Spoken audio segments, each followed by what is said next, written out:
This was the transfer of the first 2,000 gang members to the new mega jail in El Salvador. President Najib Bukele has caused controversy by announcing the opening of the largest mega prison in the Americas in El Salvador, which has already received the first 2,000 prisoners of the 40,000 it can accommodate. The new prison has rigorous entry controls and high-tech surveillance, and is part of the fight against gangs that El Salvador has been leading for months. What will life be like in the new mega prison in El Salvador? Will the government manage to reduce crime in the country with such extreme measures? Welcome to the channel, the place where the most shocking crime stories come to life, where mystery and history come together to tell us unique events of the most famous outlaws. Today we present to you the story of the Confinement Center for Terrorism, the new mega prison in El Salvador. Do not forget to leave your like and subscribe to our channel for more interesting videos. Let's start. The president of El Salvador, Nayib Bukele, has shared a video on social networks where he showed the transfer of the first 2,000 gang members to the new mega prison built in the country. This prison is the largest in America and will house 40,000 inmates. In this video we will show you how this transfer operation was, which has generated controversy in the country and in the world. The construction of the Center for the Confinement of Terrorism, CECOT, has generated alerts among multiple human rights organizations. This gigantic prison is located on the outskirts of the city of Tecoluca, 74 kilometers southeast of San Salvador, and stands out for its rigorous entrance controls and its high technology for surveillance. But why was this mega jail built? It is part of the fight against gangs that El Salvador has led for months. The video shared by President Bukele shows a group of gang members being transferred from another prison to the new mega jail.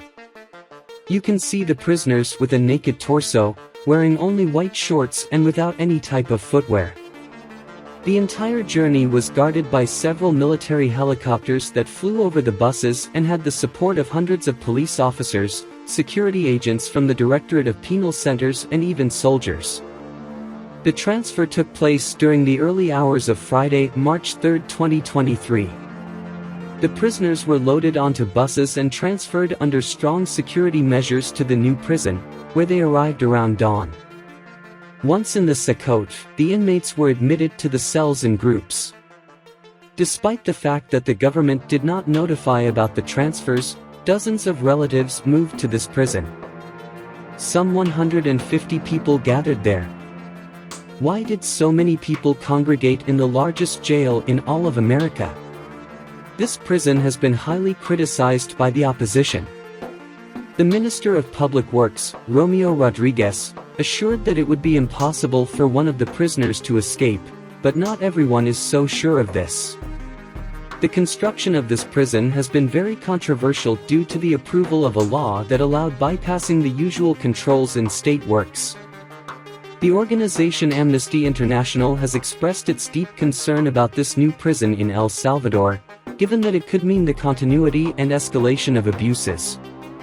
But for the government, this prison is the solution to eliminate the cancer of society. The Minister of Justice and Security, Gustavo Villatoro, assures that thanks to the intensive fight against gangs, mainly the Mara Salvatrucha, MS-13, and the enemy gang Barrio 18, the country has experienced a considerable drop in crime and violence rates. According to official figures, in 2022 homicides would have been reduced by 57% thanks to the arrest of some 64,000 alleged gang members or subjects, possibly linked to it.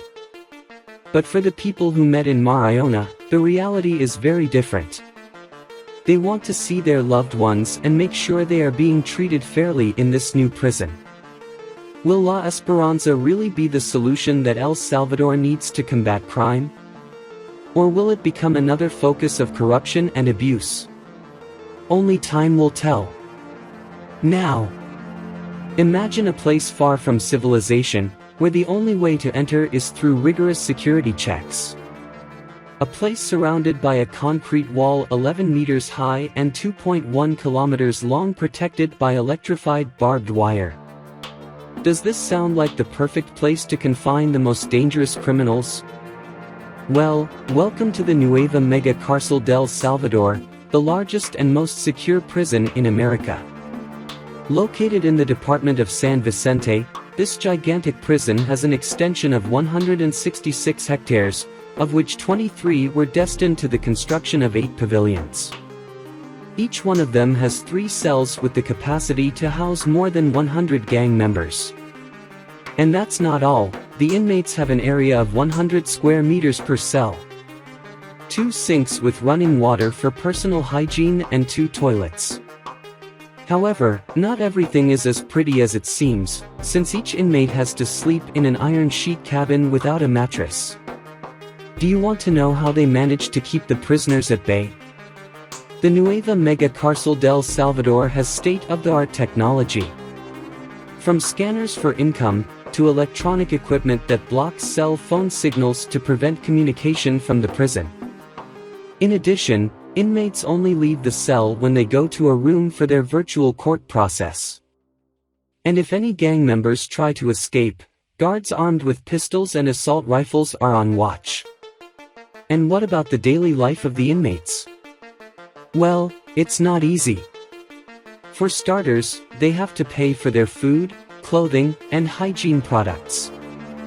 The relatives of those detained under the section regime denounced that they demand $170 a month to provide food and basic products to the detainees.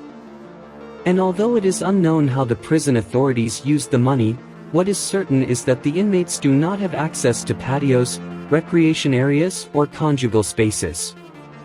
April 13th in the year 2023, the digital newspaper, Contrapunto, published the following data that could help us analyze the situation more coldly.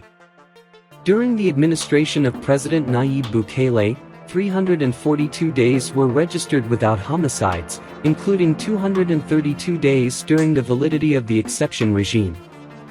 Of the 67,203 people detained until the end of March, 3,775 have been released after receiving the partial or definitive dismissal of the charges that forced them to remain in prison.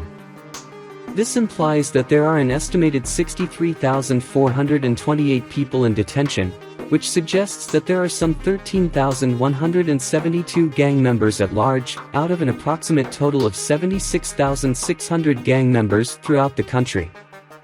The number of inmates in the country's 28 penitentiary centers exceeds the installed capacity, which is estimated at 70,864 people. There have been 70 days without homicides during the period from January 1st to April 11th, 2023, which contrasts with the 12 days without homicides registered during the same period of the previous year. As of April 11th, 2023, 43 homicides had been registered, a reduction of 86.6% compared to the 328 homicides registered during the same period of the previous year. The coexistence between gangs and other factors has caused a number of 102 deaths in 2022, according to estimates by the Human Rights Institute of the Central American University, José Simeón Canes. The Nueva Mega Cárcel del Salvador is undoubtedly one of the most secure prisons in the world. However, is this the way to go to fight crime? Lock up criminals in a jail that looks more like a concentration camp? Or should we focus on the rehabilitation and social reintegration of inmates? What do you think? Although the fight against gangs is a complex issue, it is necessary to seek fair and effective solutions that protect the rights and security of all of society. The opening of the mega prison is an important step in this fight, but it is necessary to continue working on crime prevention and the education of society to achieve a true transformation. And with this we come to the end of the video. I hope you have enjoyed the content. If you liked what you saw, I encourage you to subscribe to the channel so you don't miss any of our future videos. Do not hesitate to give us a like and share it with your friends so that they too can enter the turbulent waters of the criminal world. And if you have any opinion, leave it in the comments. I would love to know what you think. Thanks for watching and see you in the next video.